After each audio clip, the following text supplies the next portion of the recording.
How did the square start for you? It started as an art project. When it was me and a friend of mine that wanted to create a symbolic place that should be put in the center of the city, that should remind us of our role towards our fellow citizens, and trying to lift the topics as trust and how we take care of each other in public spaces. And this art project actually became something that we then built in a city in Sweden called Värnamo. So in one of the squares in Värnamo they have built this symbolic place, and it had a 2-year celebration this year, and they have built 2 other of these symbolic places in Norway.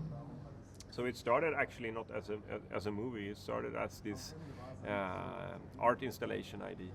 And when did you start to sort of develop it into a film idea?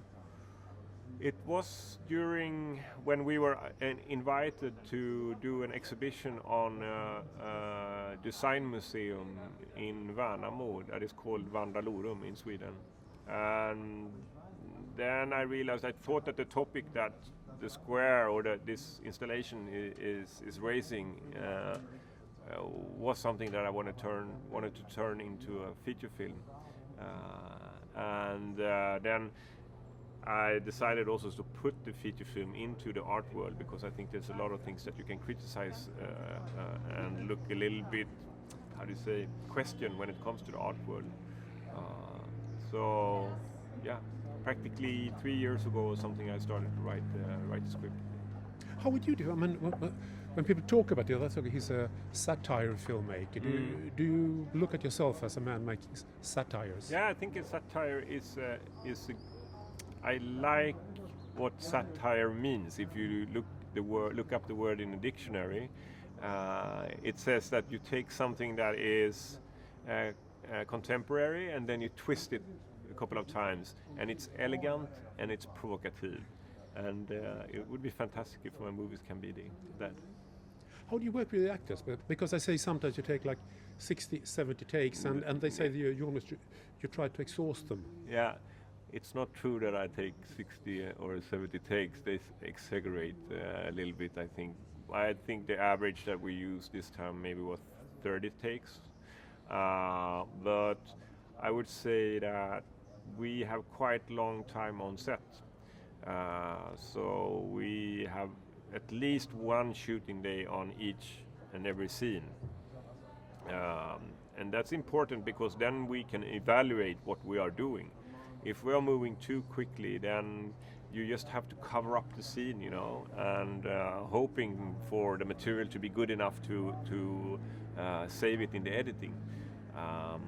So by having a lot of time on the set, then we can repeat. And when you are an actor and you are repeating a scene over and over again, then you have to have some stamina. You have to have the goal in your head that it's in the end of the day I should reach my maximum performance. And I think, for an example, like Elisabeth Moss and Dominic West, they are very used to having like 3 or 4 takes and that's it. So they have to, of course, get used to the kind of shooting that I'm using. And it took a couple of days for them to be able to save the energy to the end of the day, but I think it went really, really well in the end. When you talk about Elisabeth Moss and Dominic West, this is the first film you've shot with a lot of dialogue in English. Did that propose a problem for you working on the set, etc., not being able to use Swedish all the time? I was a little bit scared that I would lose the nuances in the acting, and that I wouldn't be able to use my instrument in the way I do when I'm directing actors in Swedish. But I quite quickly realized it was actually easier to direct in English than direct Claes that is speaking Danish.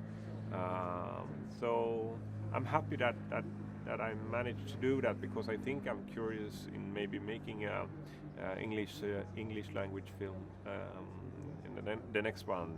That it should maybe be in Scandinavian language anymore. We will see, but it was an obstacle, I thought, but it was possible to deal with it. Do you have ideas for the next film already? I have a couple of ideas, but the last films that we have premiered in Cannes, we have actually, like 2 or 3 days after a screening, we have went to a small restaurant that is in one of the back streets here. Me and my producer Erik Hemmendorf and my mentor, I would say, or friend Kalle Boman. And at that little table we have actually decided 2 of the upcoming projects. So we will try to go there tomorrow and see if we can find out what we're going to do in the future. Looking forward to it. Thank you. Tack. Kommer inte...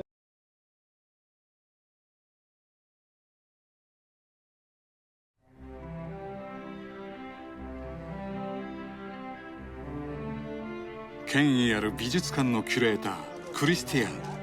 彼が次のプロジェクトに選んだのは Her til efteråret præsenterer vi den akt og hendes udstilling, som hedder The Square. The Square er en frizone, hvor tillid og omsorg råder. I den har vi alle lige rettigheder og forpligtelser. そこは思いやりの心を思い出してもらうための聖域。でも現実は What are the biggest challenges in running a museum? It's probably money. 理想通りには進まない。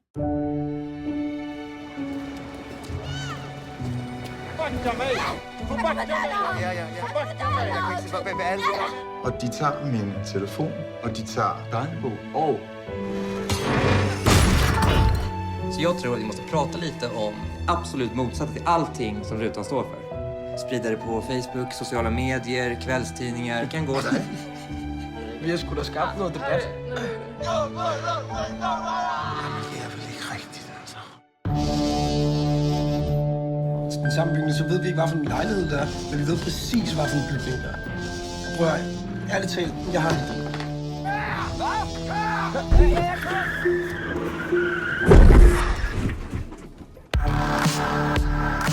Du har inte försökt, jag kommer att kasta dig!